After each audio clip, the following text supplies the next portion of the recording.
Достар, қайырлы күн, қалайсыздар? Бүгін біз сіздермен Teleport Pro Max-тың 5-ші сабағына қош келдік. Ендеше бүгінгі сабақта біз сіздермен мынандай бір керемет видео үйренетін боламыз. Яғни эффект флеша немесе эффект быстрой скорости деп атайды. То есть бірінші қарап алайық.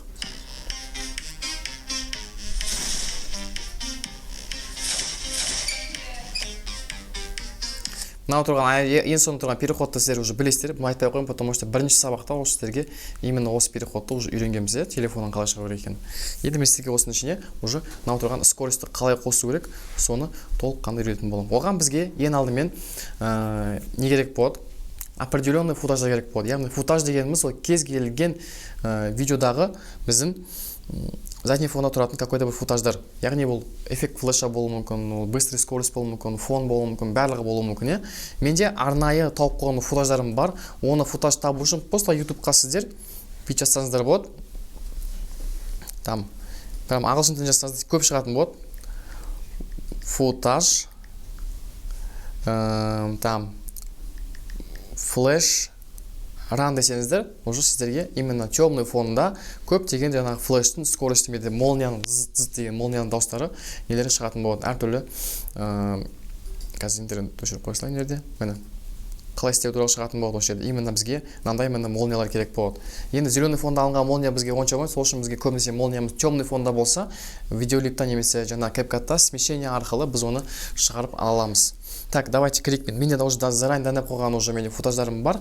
Мен сіздерге осы сабақтың астына сол футаждардың екі ссылкасын қойып қоямын. Ол звук және ол жаңа эффект молний. Осы екеуін қойып қоямын да, соны сіздер сабақта ішінде көшіріп алып сіздер беспилен монтажын істей беретін боласыздар. Так, давайте видеолипқа кіреміз. Новый проект ашамыз. Бағана папкамызды дайындап қойғанмен, сол папканың ішіне кіреміз. Так, осы жерде менде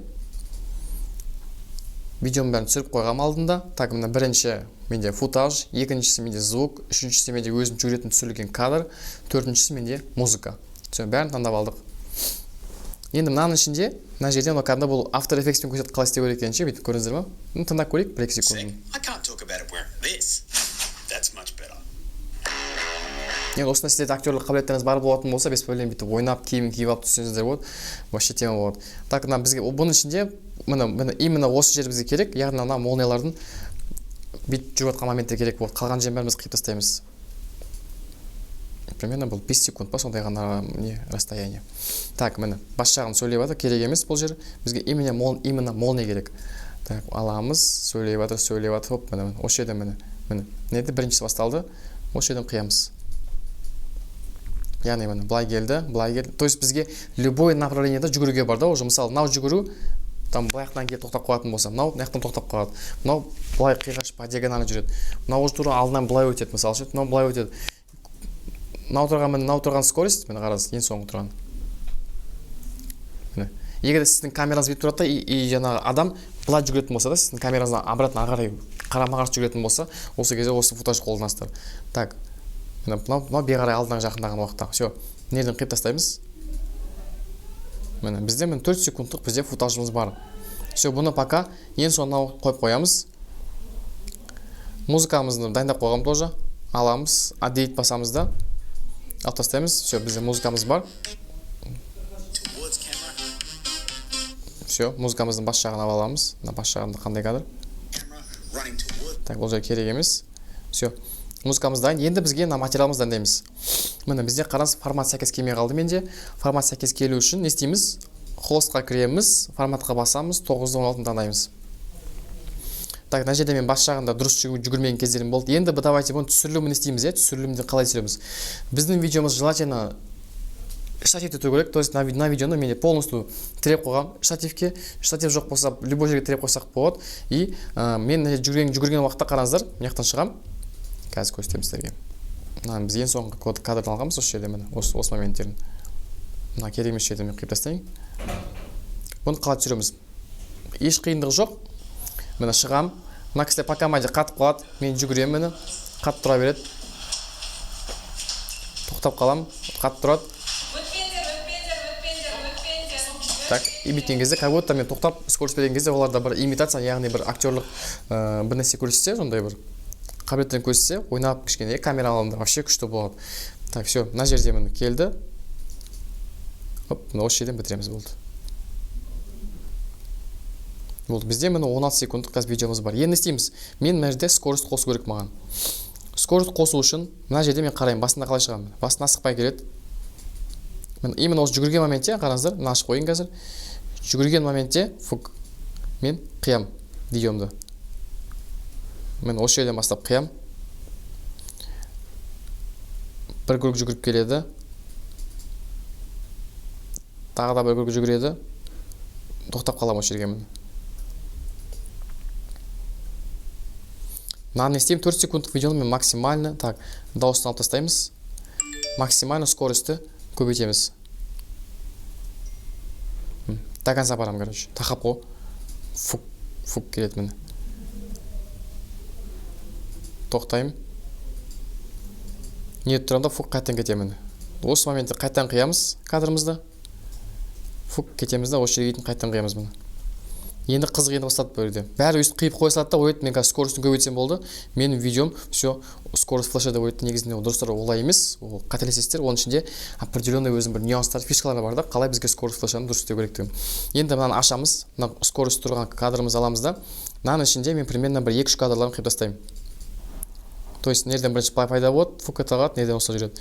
Не істеймін? Разделить дейміз. Примерно мына жерден былай қиып тастаймын. Сонда менде қараңыз былай болады.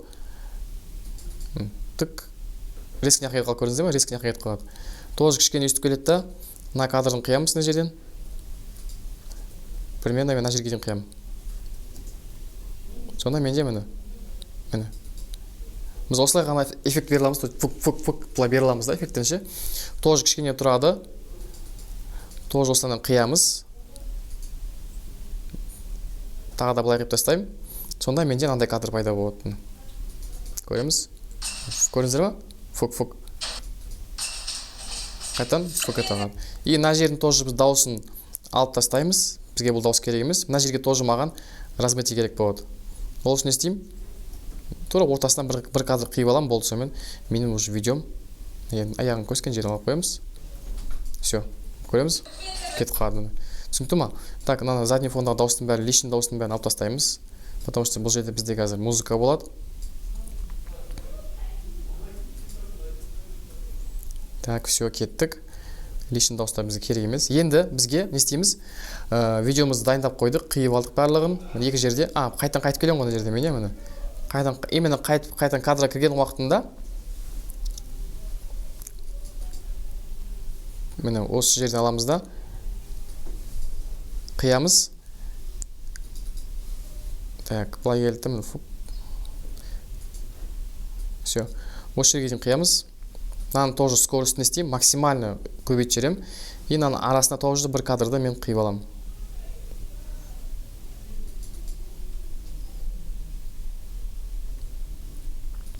Міне байқасаңыздар, мына қараңыздар, менде мына жерде мынандай мен денем толық көрінбейтін еді, то размытие деп тұрды, андай смазанный болып тұрды. Бізге бұндай эффект беру үшін, яғни мынаны уже бізге флешный эффектісін беріп тұрды. Бұндай эффект беру үшін видео түсіру кезінде біз именно камерамызды 24 кадрмен түсіреміз, міне 24 кадрмен. Неде 24 кадр деп тұрады. Осымен түсіру. Сол кезде ғана бізге осындай эффект размытия, яғни киношный картина беретін болады да. Осындай картинамен түсірсек қана бізде жаңағындай эффект размытия болады. 30 кадр немесе 60 кадрмен түсірсек, қатты плавный болып бізге мынандай эффект бермейді. Сол үшін достар, ең мықты бір нюанс бізге түсіру уақытында кадрымыз 1080-24 немесе 4К 24 болу керек. Сол кезде ғана бізде осындай эффект размытия пайда болады. Енді давайте мына звук таңдаймыз қазір. Бір әдемі звугын алайын. Так, болмайды.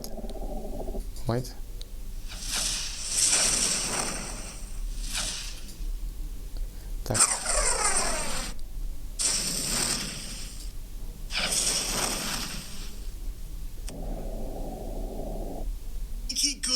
Дола қарай ош қайта қол кетеді.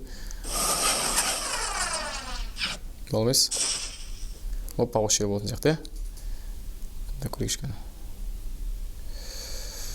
Так, мына дауысын алайыншы мен қазір. Все, мынаны пока не қажет қойық. Мынаны әр дауысын көреміз бөлек-бөлек.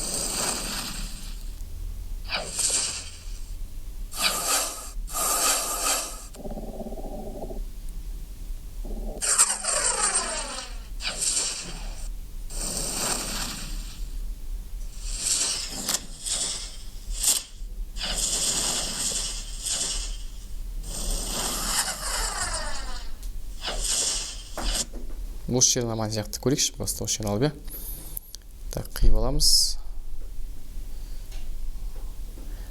Қиып аламыз көзін, тоже каждый элемент бізге уже әсер етеді.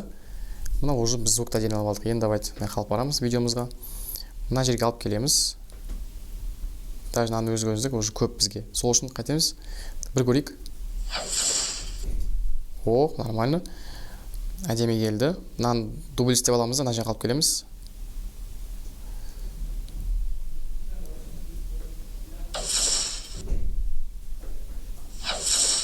Так, кадрымыз кішкене жетпей қалды. Тағы да.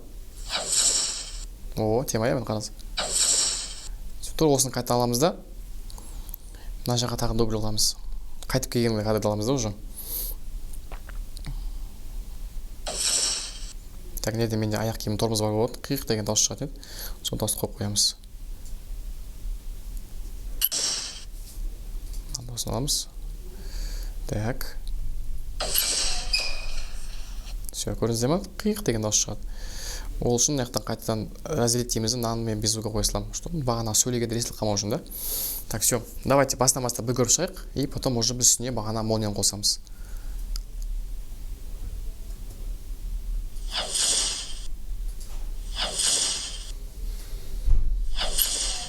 Все.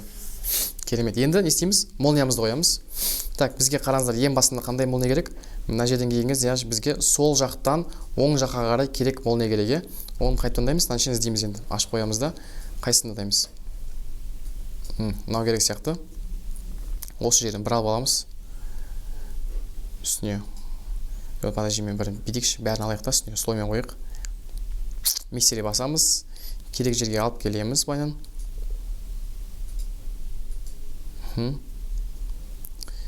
Так, енді мынаға таңдаймыз. Ой, блин. Кешірім сұрайым. Так. Менде қазір экранда қап-қара болып тұр, е? Бұл енді қап-қара болмау үшін, мына жерде керемет кнопка бар, смещение деген. Осыған басамызда, мына жерде бізде светлый деген момент бар. То есть бізде мына, көрдіңіздер ме? Тек қана өзі ғана қағады мына. Вообще тема. Все, мен өзіме бірінші керек жермен аны үлкейтіп аламын. Майнан. Именно шыққан моменттен бастап дәлдейміз соны міне. Мен яқтан қараңыздар, яқтан мен бірінші пока әлі жүгірген жоқпын ғой міне. Яғын жүгіріп бастадым, міне скорость менде осы жерден бастап қосыла бастайды примерно. Фук, былай келді.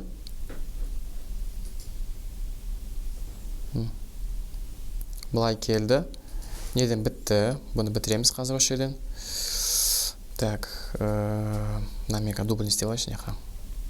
Кейін, чтобы тағы да керек болу үшінші. Потому что мен қазір қиып тастасам, андан қайтадан маған алу керек болады. То есть осындай лайфхактарды сіздерде өздеріңіз қолдансаңыздар болады. Так, міне. Былай келді. Міне, каждый кадрды уже істейміз да, бұл жерде біз. Алып келеді, өшті. Так, неден қиямыз? Келесі маған мына жаққа қарай келетін кадр керек. Міне ол кадр. Именно осы жерін аламыз. Мынаны қиямыз да, мына жаққа жылжытам. Сонда менде міне. Так, ана кадрым қалып кетті.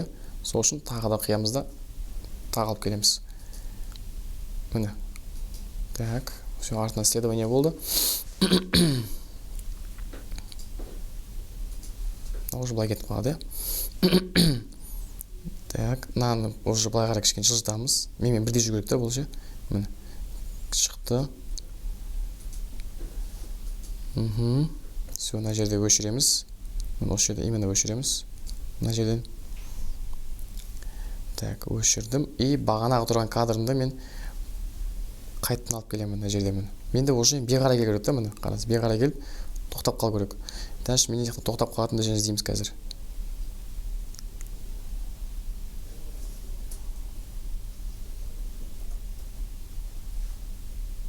Так, қараватымыз. Мынаның барлығы былай қарай кеткен. Мынау қайтадан қайталаныватыр. Бағанан қайтадан қайталаныватыр. Яқ барып қойық оны.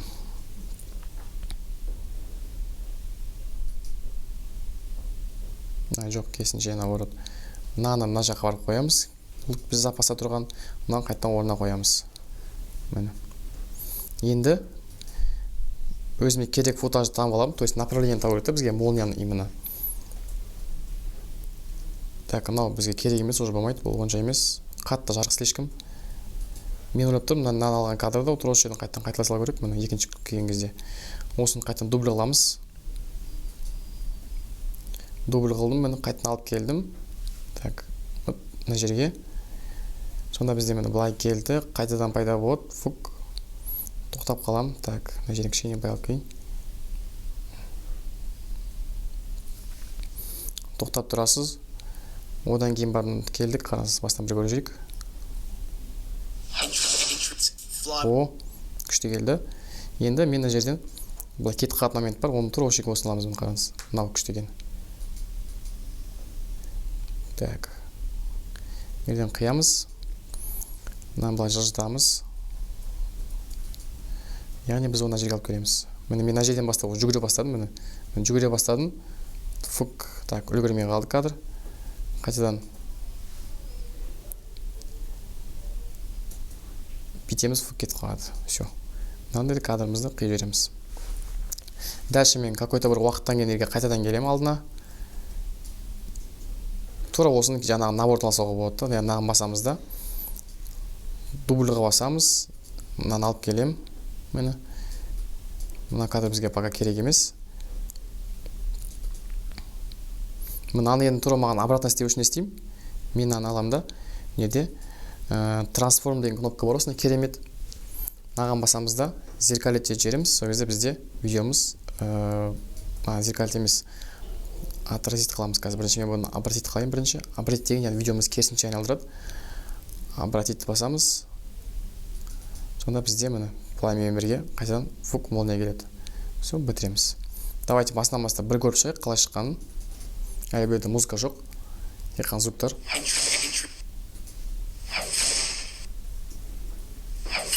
Міне, все. Болды. Басқа ештеңе бізге керек емес, енді музыкамызды қосамыз.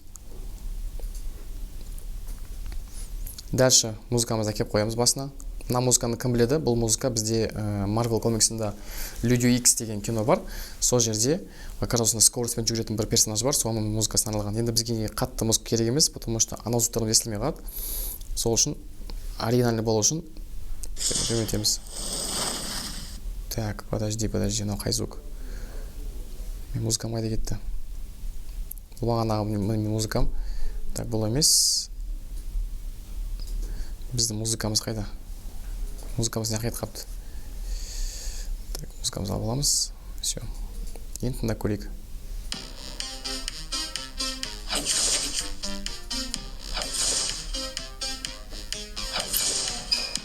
Все. Енді мына жерде қараңыздар, картинкада дауыс бар да. Бағанағы сөйлеп жатыр, байқасаңыздар қараңыздар. Edit жүйеде бір істеп жатыр. Ол үшін біз істейміз. Картинкадағы, той бағанағы молнияның футажындағы звукты алып тастаймыз. Ол бізге керек емес. Потому что ол бағанағы видеодағы звуктары сөйлеп жатыр, фондағы сол кетіп қалғанда. Ол бізде ошибка болады. Сол үшін до осының мелочьтарын бәрін тазалап тастасақ, біздің картинкамыз прям идеально шығатын болады. Бір көрейік.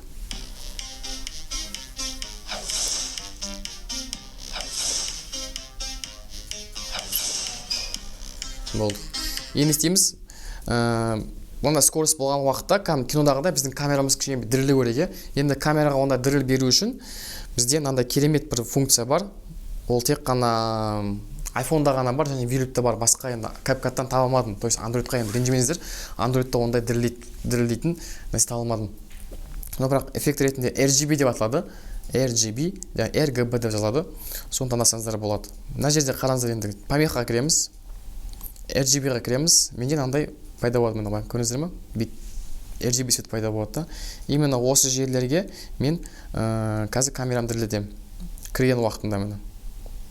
Оны дірілдету үшін жерде вибрация деген бар. Соған басамыз, сонда бізде міне кәдімгідей тыз деп дірілдейді.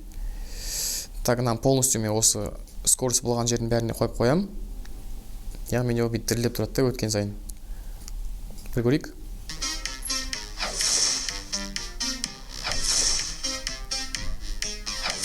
Все, тура осыны аламыз да, мына жаққа копировать етіп келесі жерге қоямыз. Келесі жерге қойғанда кішкене мынаны төмендетеміз, тек қана осы жүгірген уақытта ғана эффект пайда болады бізде. міне көрдіңіздер ма? Байқады ма міне? Көріп дірілдеп жатыр камера. Тура осыны, то есть осындай спокойно мелочь заттармен біз уже видеомызды сәндеп қойсақ болады, күшті болады. Қайттан көрейік. Все, тема болды. Басынан бастап көреміз.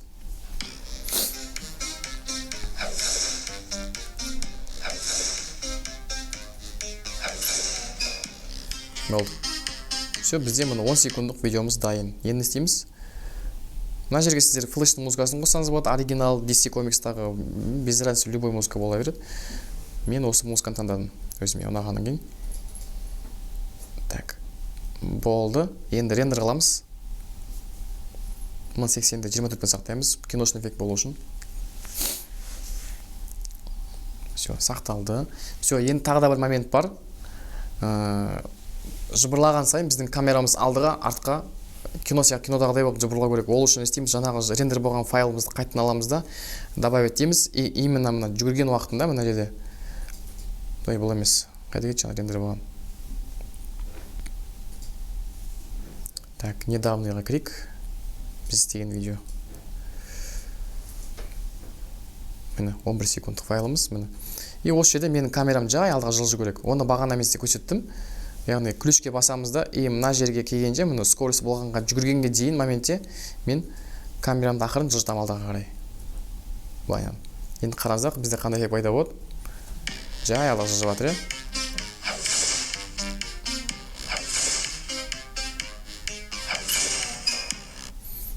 Көрдік па? Енді бітеміз. Все, бір ключімізді қойдық. Қалпына келеді. Мына жүрген уақытта фук деген кезде камера дірілдеп жатыр. Екінші моментте міне осы жерде біз камераны қайтадан қалпына келтіруге болады. Осы ключ басамызда мына жерге қайтадан қалпына келтіреміз. Трансформға басамызда заполнить етеміз. Сонда бізде компьютер жылжитын болады камерамыз. Бастан бастап бір көрейік.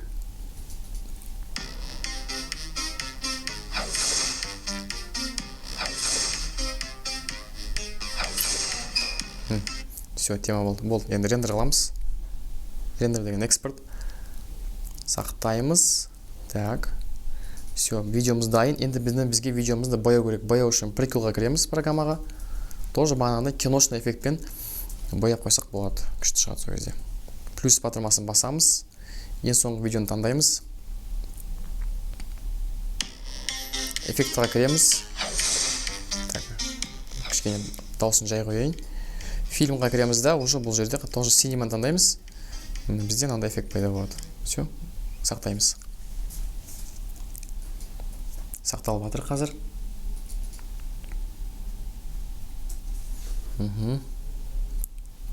Так, все. Сақтағаннан кейін тағы да save видеоны тағы да басамыз, ол болмаса сақталмай қалады. Так, все. Достар, міне қараңыздар, бізде уже видеомыз дайын болды, полностью дайын болды. Ары қарай уже текстімізді қойып, не істесек болады. Тағы да бір көрейік. Достар, біздің видеомыз дайын болды. Так, міне фотоның ішіне кіріп, бір қарап алайық видеомызды.